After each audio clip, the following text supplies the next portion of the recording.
இந்த திட்டமிட்டு பில்டப் பண்ணுறான் பாருங்க. 200 கோடியில் எடுத்தேன், 300 கோடியில் எடுத்தேன், 1000 கோடி வசூல், 2000 கோடி வசூல்னு இவங்க அக்கப்போர் பெரிய அக்கப்போராக இருக்குது சமீபத்தில். இது வந்து ஓவர் பில்டப் வந்து கோட்டு, விஜயனுடைய கோட்டு.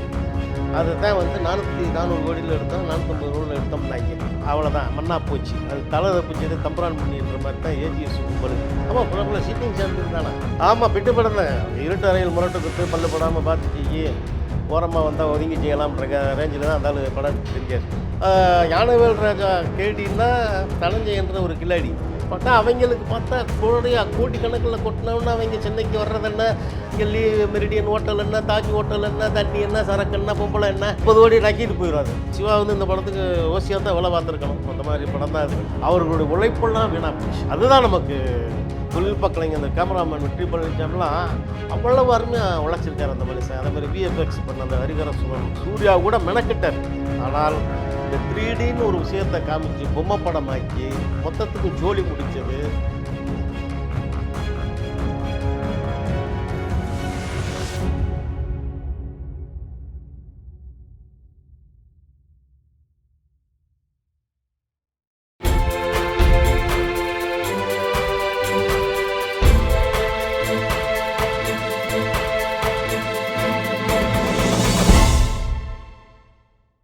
சார் வணக்கம். வணக்கம் வணக்கம், சொல்லுங்கள். நேற்று ரிலீஸ் ஆன கங்குவா, இப்போ பொதுமக்கள்லாம் வந்து என்னென்னா தப்பு செஞ்சால் தட்டி கேட்பணும். ஏன்னா வந்து பொதுமக்கள்ன்றவங்க தப்பு யார் செஞ்சாலும் தட்டி கேட்கணுன்ற ஒரு வரமுறை இருக்குது எல்லாருக்குமே. ஆனால் ஒருத்தன் காசு கொடுத்துட்டு இவங்க தப்பு பண்ணி தட்டி கேட்குறாங்க பார்த்தியா, ரொம்ப சந்தோஷமாக இருக்குது. ரசிகர்லாம் வந்து சாதாரணமாக தட்டி கேட்கல, டைரக்டர் எங்கே நேரில் கிடச்சா கொலை பண்ணிடுவேன் ரேஞ்சுக்கு பேசுகிறாங்க. அது நீங்கள் பார்த்தீங்களா? கங்குவாவுக்கு இந்த நிலைமையா? கண்டிப்பாக. அதாவது அதெல்லாம் நம்ம வந்து பொதுவாக அந்த மாதிரி பெரிய படங்கள், பெரிய நிறுவனங்கள் ஒரு 200 கோடி 300 கோடின்ட்டு உள்ளே வர்றான் பாருங்க. அவங்கள மாதிரி ஆட்கள் தான் நம்ம வந்து முதல்ல வந்து பார்க்கணும். சாதாரண ஒரு மீடியம் பட்ஜெட் ஒரு 4 கோடி 5 கோடியில் நல்ல வலுவான கதை, ஒரு அம்சமான திரைக்கதை, மக்களுக்கு சார்ந்த விஷயங்கள், இதெல்லாம் எடுத்துகிட்டு போகிற இயக்குனர்கள், தயாரிப்பாளர்கள், இவர்களுக்கு வந்து நம்மளே வந்து வலிந்து போய் அவர்களெல்லாம் வந்து ஆதரிக்க வேண்டியதுதான். ஆனால் இந்த திட்டமிட்டு பில்டப் பண்ணுறான் பாருங்க. 200 கோடியில் எடுத்தேன், 300 கோடியில் எடுத்தேன், 1000 கோடி வசூல், 2000 கோடி வசூல்னு ஒரு இந்த படம் ரிலீஸ் ஆகிறதுக்கு முன்னால் ஒரு 10-15 நாளைக்கு முன்னால் ஆரம்பிப்பாங்க பாருங்க கச்சேரியா. இவங்க அக்கப்போர் பெரிய அக்கப்போராக இருக்குது சமீபத்தில். இது வந்து முதல் இப்போ சமீபத்தில் ஆரம்பம்னு பார்த்தீங்கன்னா ஓவர் பில்டப் வந்து கோட்டு, விஜயனுடைய கோட்டு. அதை தான் வந்து 400 கோடியில் எடுத்தோம், 450 கோடியில் எடுத்தோம்னாங்க. அது 1.5 வருஷம் எடுத்தோம்னாங்க. அந்த படம் 1000 கோடி ரூபாய்க்கு வசூல் பண்ணோம்னாங்க. அவ்வளோதான், மண்ணா போச்சு. அது தலை தப்பிச்சது தம்பரான் பண்ணின்ற மாதிரி தான் ஏஜிஎஸ் கும்பலுக்கு. அதே மாதிரி பார்த்தீங்கன்னா இந்தியன் 2 அப்படித்தான். அது அப்படித்தான் 1000 கோடி அடிக்கும், 1000 கோடி அடிக்கும், 1000 கோடி எங்கிட்ட அடிக்கும். நீங்கள் உட்காந்து பேப்பரில் உட்காந்துட்டு 1000 கோடி 2000 கோடி நீங்களாம் உட்காந்து எழுதிக்கிட்டு வேணால் அடிச்சுக்கிட்டு தெரியலாம். நம்ம இந்தியன் 2 அப்படி தான் மண்ணள்ளி போட்டாங்க. அது சுபாஸ்கரன் கதையும் அப்படி இருக்குது. அதே ரேஞ்சில் தான் இப்போ பார்த்தீங்கன்னா கங்குவா வந்து ஆரம்பித்தார். ஞானவேல் ராஜான்ற ஒரு பிரபல சீட்டிங் சாம்பியன் அவர் தான். ஆமாம், பிரபல சீட்டிங் சாம்பியன் தானே. ஞானவேல் ராஜா பற்றி முதல்ல சொல்லிடணும்ல. ஏன்னா ஞானவேல் ராஜானுடைய கூட்டாளியாக இருக்கிற இன்னொரு சீட்டிங் சாம்பியன் வந்து தனஞ்சயன். ஆமாம், அதாவது என்னென்னா இப்போ ஒரு சமீபத்தில் பார்த்தீங்கன்னா ஒரு 10 ஆண்டுகளில் ஞானவேல் ராஜாவுக்கு எடுத்த படம் எந்த படமும் உருப்படலை, எல்லாமே நாசமாக போன கதை தான். இடையில் வந்து ஒரு மகாமுனின்னு ஒரு படம் வந்துச்சு, சாந்தகுமார் டைரக்ஷன். அது வந்து விமர்சன ரீதியாகவும் யாருமே அந்த படத்தை யாரும் குறை சொல்லலை. மிக அருமையான ஒரு கண்டென்ட், நல்லா திரைக்கதை பண்ணி சாந்தகுமார் பண்ணியிருந்தார். அது கலெக்ஷன் ரீதியாகவும் அவருக்கு கை கொடுத்த படம் தான். அதற்கு பிறகு பார்த்திங்கன்னா அவருக்கு வந்து ஞானவேல் ராஜாவுக்கு வந்து இந்த இருட்டு அறையில் முரட்டு குத்துன்ற சமாச்சாரங்கள் இருக்குல்ல. ஆமாம், பிட்டு படம் தான். இருட்டு அறையில் முரட்டு குத்து பல்லு படாமல் பார்த்துச்சு, ஓரமாக வந்தால் ஒதுங்கி செய்யலாம்ன்ற ரேஞ்சில் தான் அந்த படம் எடுத்து தெரிஞ்சார். அதுக்கு பிறகு பார்த்திங்கன்னா 4 வருஷங்களுக்கு முன்னால் 4-5 வருடத்துக்கு முன்னாடி, அதாவது கொரோனாவுக்கு பிறகு தான் ஏதோ ஒரு படத்தை வந்து எடுத்துவிட்டு ரிலீஸ் பண்ண முடியல அப்படின்றக்காக அவருடைய தேட்டர் வந்து பாடியில் ஒரு தேட்டர் இருக்குது. அந்த தேட்டரில் நடந்த ஒரு பட விழாவில் வந்து நான் வந்து முன்னாடிலாம் தமிழ் சினிமாவில் வந்து எனக்கு நெருக்கடி இருக்குது, நான் வந்து ஆந்திராவுக்கு போகிறேன், அங்கே போய் சினிமா எடுக்க போகிறேன் அப்படின்னு ஒரு பெரிய ஒரு அதிர்ச்சியாக எல்லா பேரும் அதிர்ச்சியாக வாங்கின்னு ஒரு அறிக்கை விட்டார். நீ ஆந்திராவுக்கு போனால் என்னையா, நீ ஆந்திராவுக்கு போனாப்புல தமிழ் சினிமா அப்படியே அழிஞ்சிருமா? ஞானவேல் ராஜா தான் வந்து தமிழ் சினிமாவை காக்க வந்து பிறப்படுத்து வந்திருக்காரா இல்ல? அந்த மாதிரி ஞானவேல் ராஜா கதை. நான் 2வது முக்கியமாக ஞானவேல் ராஜா தன்னுடைய சொந்த காசுலேருந்து ஒத்த பைசா கூட வெளியில் எடுக்காமல் ஊர்ப்பய காசுலேயே மஞ்சள் குளிச்சு படம் எடுத்து அதில் வந்து வருமானம் பார்த்துக்கிட்டு இப்படியே ஓட்டிக்கிட்டு இருக்கிற ஆள் தான் ஞானவேல் ராஜா. அவனுடைய பொழப்பே பார்த்தீங்கன்னா கடந்த பருத்தி வீரன் மட்டும்தான் ஏதோ கொஞ்சம் முத எடுக்க வர்றோன்றதுக்காக கொஞ்சம் காசை எடுத்துகிட்டு வந்து எடுத்த படம். அதுவுமே பெரிய பஞ்சாயத்தில் தான் ரிலீஸ் ஆச்சுன்னு எல்லாருக்கும் தெரியும். அது 10-15 வருஷத்துக்கு முன்னால் உள்ள கதைன்னு வைங்க. ஆனால் அதன் பிறகு இவர் எடுத்த எல்லா படமும் ஊர்பய காசில் தான் எடுத்தது. அடுத்து ஞானவேல் ராஜா கேடின்னா தனஞ்சயன்ற ஒரு கில்லாடி. ஆமாம், சீட்டிங் சாம்பியன்ஸ் தான். அதில் வந்து கேடி 1 கேடி 2ன்னு கூட வச்சுக்கலாம். ஆனால் கேடி பில்லா கில்லாடி ரங்கான் இருக்குல்ல, அந்த மாதிரி தான் 2 பேரும் உள்ள கோஷ்டி தான் அது. இதே மாதிரி தான் வந்து உங்களுக்கு ஒரு 4 வருடங்களுக்கு முன்னால் ஞானவேல் ராஜா ராமநாதபுரம் மாவட்டத்தில் ஒரு ஆசிரியர் ஒருத்தன் வந்து என்ன பண்ணிட்டான், அந்த மல்டி லெவல் மார்க்கெட்டிங் சொல்லி ஒரு சீட்டிங் கும்பல். அவங்களுக்கு வேலை என்னென்னா, ஆசிரியர்கள் அரசு ஊழியர்களை கணக்கு பண்ணி ஒரு குரூப் ஆரம்பித்து 10 ரூபா போட்டால் 20, 10 ரூபா போட்டால் அந்த கட்டை உருட்டுவாங்க இல்லை, அந்த கட்டை உருட்டுற கேஸ் மாதிரி தான் அவங்க. அதில் வந்து கவர்ச்சிகரமாக அந்த சீட்டு கம்பெனி மாதிரி தான் அவங்க.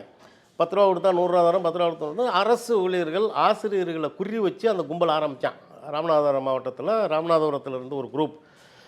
அதில் வந்து கிட்டத்தட்ட பார்த்திங்கன்னா அந்த குரூப்பு தமிழ்நாட்டில் மட்டும் இல்லாமல் தமிழ்நாட்டினுடைய இங்கேருந்து போய் வெளிநாடுகளில் சிங்கப்பூர், மலேசியா, துபாய் இந்த மாதிரி நாடுகள், அரபு நாடுகளில் வேலை பார்க்குற அந்த ஆசிரியர்களுடைய உறவினர்கள் அங்கே வேலை பார்ப்பான் இல்லையா, அவன் மூலியமாக வந்து கலெக்ட் பண்ணி ஆன்லைனில் அடித்தாங்க. ஒரு 250-300 கோடி கிட்ட அடித்தாங்க.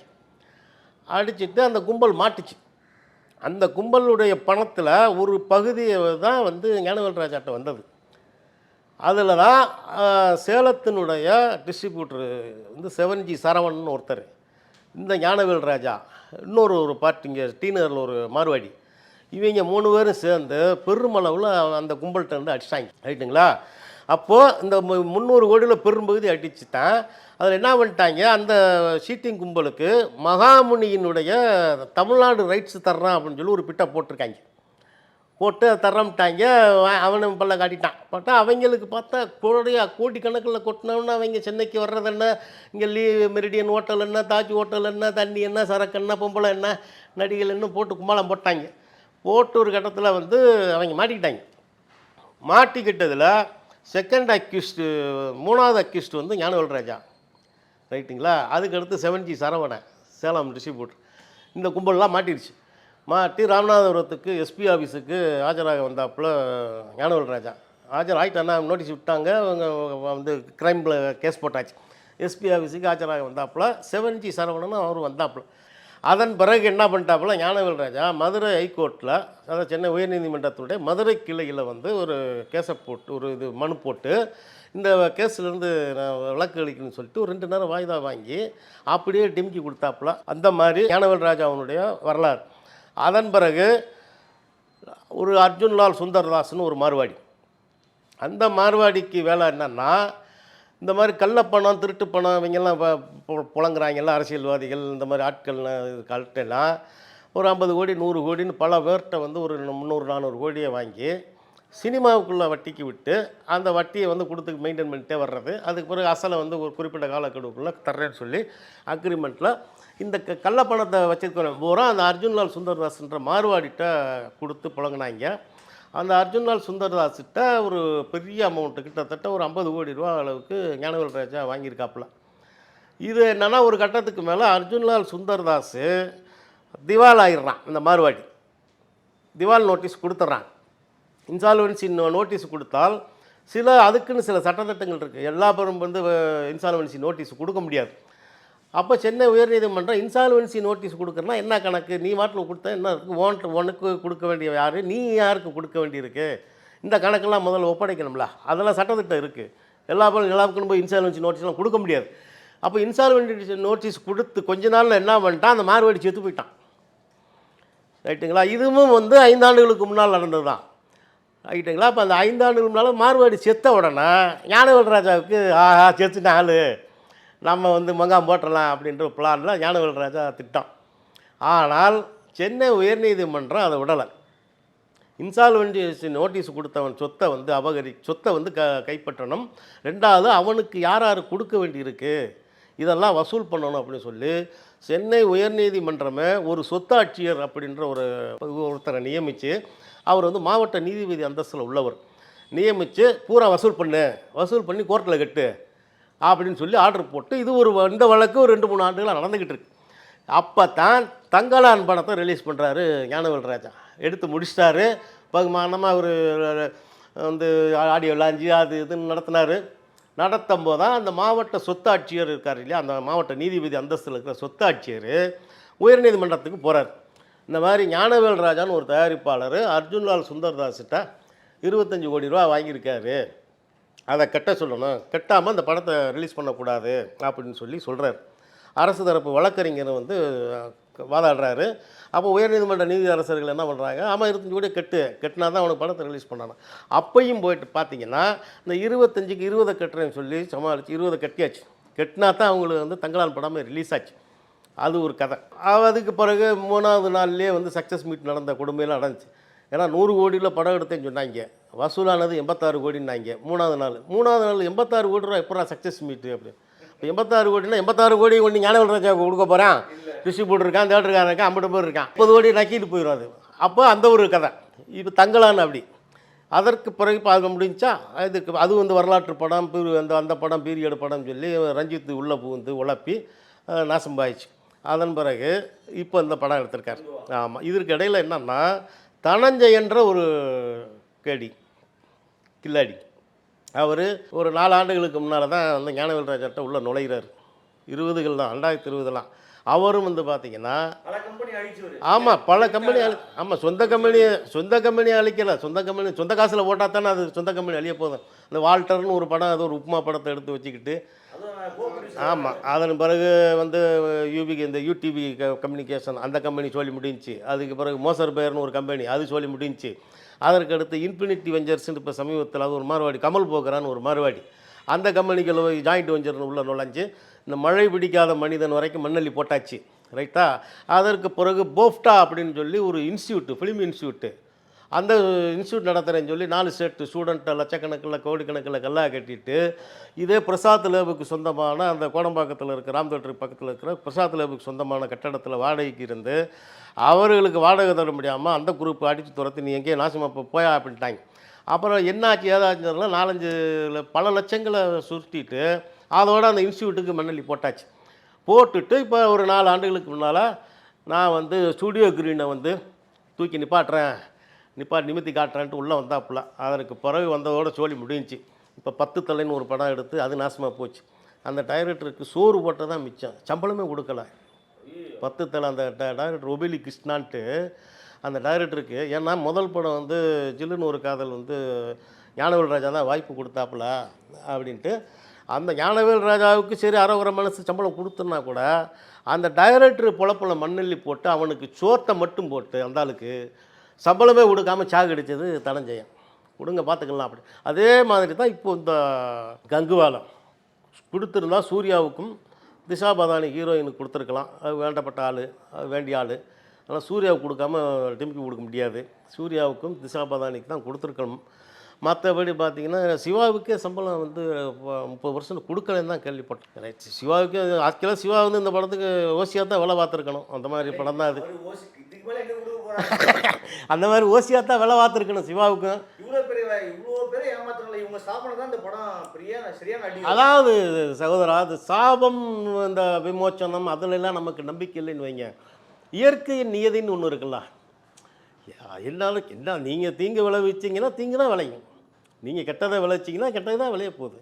நீங்கள் எத்தனையோ தயாரிப்பாளர்கள், பாரம்பரியமாக படம் எடுத்த தயாரிப்பாளர்கள் எவ்வளவு பேர் இருக்காங்க. அவர்களெல்லாம் தொழிலாக நேசித்து நேர்மையாக நேசித்து எல்லாரும் வந்து யாருமே 100% உண்மையாகவும் நேர்மையாகவும் எவனும் இங்கே வாழவும் முடியாது. குறிப்பாக சினிமாவும் அரசியலும் வந்து 100% எவனும் நேர்மையாக இருக்க முடியாது. குறைந்தபட்ச அறத்தோட குறைந்தபட்ச நேர்மையோடையாவது ஒரு தொழில் பண்ணணும்ல. இப்படி தொழில் பண்ண நிறுவனங்களே வந்து சரி இப்போ இருக்கிற ஷீட்டிங் சினிமா ஏரியாவுக்குள்ளே நம்மளால் தாக்கு பிடிக்க முடியாதுன்னு அவங்களே படத்தை குறைச்சிட்டாங்க, அவங்களே விலகிட்டாங்கன்னு வைங்க. ஆனாலும் இப்போயும் வந்து நல்ல தயாரிப்பாளர்கள் நேர்மையாக நல்ல கதையோட நல்ல ஒரு வம்சமாக இருக்கிறது, நல்ல வலுவான கண்டென்ட்டு, மக்களுக்கு சில விஷயங்களை சொல்லணும் அப்படின்றதுக்காக ஒரு நேர்மையாக இருக்கிற தயாரிப்பாளர் இருக்கத்தான் செய்கிறாங்க. ஆனால் ஞானவேல் ராஜா மாதிரி ஆட்கள்லாம் வந்து சீட்டிங் பண்ணுறதே முழு நேர தொழிலாக வச்சுருக்கிறது. ஞானவேல் ராஜா அந்த தனஞ்சயன் பத்தாக்குறைக்கு வந்து இந்த சக்தி ஃபிலிம் பேட்டு சக்திவேலன் அவர் தங்கலான அவர் தான் வாங்கினார்னு நினைக்கிறேன். தங்கலான அவர் தான் பாருங்கள் எப்படி கூட்டணி சேர்றாங்க பாருங்க. தங்கலான அவர், அதுக்கடுத்து மெய்யழகன் அவர் சக்திவேலன் பண்ண ஒரே படம் உருப்படியான படம் சமீபத்தில் ஒரு 2 ஆண்டுகளில் அந்த குட் நைட்னு ஒரு படம் பண்ணார். அதற்கு பிறகு எல்லா படமும் அவருக்கு மண்ணு தான். தங்கலான் முதலாட்டி, அதுக்கடுத்து மெய்யழகன் பண்ணார். என்ன பேச்சு சக்திவேலன்னு பார்த்தீங்கன்னா உங்களுக்கு கை காசு போட்டு விநியோகஸ்தர் கிடையாது இல்லையா. அவர் வந்து ஒரு தேட்டர் பிடிச்சி கொடுக்குற ஒரு மீடியேட்டர் தான் அவர். அதனால் தேட்டர் பிடிச்சி கொடுத்தா கமிஷன் பேஸில் வந்து தயாரிப்பாளர் தான் காசை கொண்டு கொட்டுறாங்க. அவர் கையில் ஒரு 100-150 தேட்டர் வச்சுருப்பார், நல்ல தேட்டர் இருக்குது அப்படின்ட்டு. கமிஷன் பேஸில் தான் சக்திவேலன் வந்து பண்ணிக்கிட்டு இருக்கார். அவர் வந்து கை காசு போட்டு விநியோகம் பண்ணுவார். அவருக்கு தெரியாதா இவங்க எப்படிப்பட்ட கேடி அப்படின்ட்டு. ஞானவேல் ராஜா குரூப்பு தனஞ்சயன் குரூப் எப்படிப்பட்ட கேடுன்னு அவருக்கு தெரியும். அதனால் பார்த்து அதான் பண்ண மாட்டார். அவருக்கு நமக்கு தெரியுமில்ல, சினிமாவில் நமக்கு ஓரளவு சினிமா நெளிவு சொல்லி தெரியும். மித்தவங்க மாதிரி உட்காந்துக்கிட்டு புள்ளிவரம்லாம் நம்ம சொல்லிட்டு தெரிய வேண்டியதில்லை, சொல்லவும் மாட்டோம். நம்ம இப்போ கோட்டு படம் பார்த்தீங்கன்னா அப்படித்தான், பட்டம் வந்து மண்ணை போயிடுச்சு. ஆனாலும் ஒரு குரூப் என்ன பண்ணால் 7வது நாள் இவ்வளவு, 8வது நாள் இவ்வளவு, இவருக்கு அவ்வளவு இவருக்கு அவ்வளவுன்னு உட்காந்துக்கிட்டு அவங்க என்னமோ வில்லுபாடு பாடிக்கிட்டு இருந்தாங்க. அது மாதிரி தான் இப்போ வந்து கங்குவா வந்து பார்த்திங்கன்னா எல்லா வகையான அந்த உழைப்பு இருக்குல்ல, மற்ற தொழில்நுட்ப கலைஞர்கள் உழைப்பு, அவர்களுடைய உழைப்பெல்லாம் வீணாக போச்சு. அதுதான் நமக்கு தொழில்நுட்ப கலைஞர் அந்த கேமராமேன் வெற்றி பழனிசாமிலாம் அவ்வளவு அருமையாக உழைச்சிருக்கார் அந்த மனுஷன். அதே மாதிரி விஎஃப்எக்ஸ் பண்ண அந்த ஹரிகர சுதன் அவருடைய தலைமையிலான குழுவினர், அது மாதிரி ஆடை வடிவமைப்பாளர்கள், அந்த ஆயுத வடிவமைப்பாளர்கள், மேக்கப்பு கலைஞர்கள், மேக்கப் ஆர்டிஸ்ட்மேனு, அதனுக்கு பிறகு உங்களுக்கு அந்த ஆடை இது எல்லாமே எல்லாம் யாருமே குறையில்லை. எல்லாருடைய உழைப்பும் தன்னுடைய படம் மாதிரியே நினச்சி உழைச்சாங்க. ஆனால் மொத்தமாக சூர்யா உட்பட, சூர்யா கூட மெனக்கிட்டார். ஆனால் இந்த 3Dன்னு ஒரு விஷயத்தை காமிச்சு பொம்மை படமாக்கி மொத்தத்துக்கும் சோழி முடித்தது ஞானவேல் ராஜாவும் சிவாவும் தான். இதில் இந்த வந்து எல்லாருடைய உழைப்புலையும் ஆசையிலையும் மண்ணள்ளி போட்டது இந்த 2 பேர் தான். அதனால தான் நம்ம சாதாரண ரசிகர்லாம் இப்போ வெளியில் வந்தால் இப்போ காரி துப்புரலில் கடித்து குதறாமல் இருக்குது. 2வது நாள் 3 இப்போ சில படங்கள்லாம் பார்த்திங்கன்னா 2வது நாள் ரிவ்யூ எப்படி, 3வது நாள் ரிவ்யூ எப்படின்னு 5 நாள் வரைக்கும் அந்த ரிவ்யூ எடுப்பாங்க அந்த சேனல்கள்லாம். அதெல்லாம் மைக்கை நீட்டினீங்கன்னு வைங்க, உங்களை வந்து மைக்கை வச்சுட்டு ஒரே குத்தி போய் தொழில் பூரியா இல்லை அதனுடைய போட்டு தள்ளவா அப்படிம்பாங்க. அந்த ரேஞ்சுக்கு தான் கதறாங்க வம்பிட்டு போயிரு. அதனால் கங்குவா மொத்தத்துக்கு வந்து நம்ம தலையில் கங்கல்லி போட்டாச்சு. நம்ம தலையில் கங்கல்லி போட்டிருக்கு. ஞானவேல் ராஜா தனஞ்சயன் சிவா கூட்டணி வந்து ரசிகன் தலையில் கங்கல்லி போட்டு, இன்னும் சொல்ல போனால் சூர்யாவுக்கே தெரியாமல் சூர்யா தலையில் கங்கல்லி கொட்டியாச்சு. பாவம் அந்த மனுஷன் பட்டப்பாடு பெரும்பாடாக நல்லா அப்படியே வந்து 1.5 வருஷம் கழித்து வந்துச்சு அந்த படம். இதுவும் போச்சு அவருக்கு. அதனால் சூர்யா அடுத்ததாவது உஷாராகி ஞானவேல் ராஜா மாதிரி ஷீட்டிங்கு, தனஞ்சய் மாதிரி ஷீட்டிங் பார்ட்டிகளை வந்து கொஞ்சம் அடையாளம் கண்டுக்கிட்டு நல்ல தயாரிப்பாளர், நல்ல கண்டென்ட்டு, நல்ல கதை இதை தேர்ந்தெடுத்தாருன்னா சூர்யாவும் நல்லா வரட்டும், நம்ம வாழ்த்துவோம். இந்த வீடியோ உங்களுக்கு பிடிச்சிருந்தா லைக் பண்ணுங்கள், கமெண்ட் பண்ணுங்கள், ஷேர் பண்ணுங்கள், சப்ஸ்கிரைப் பண்ணுங்கள்.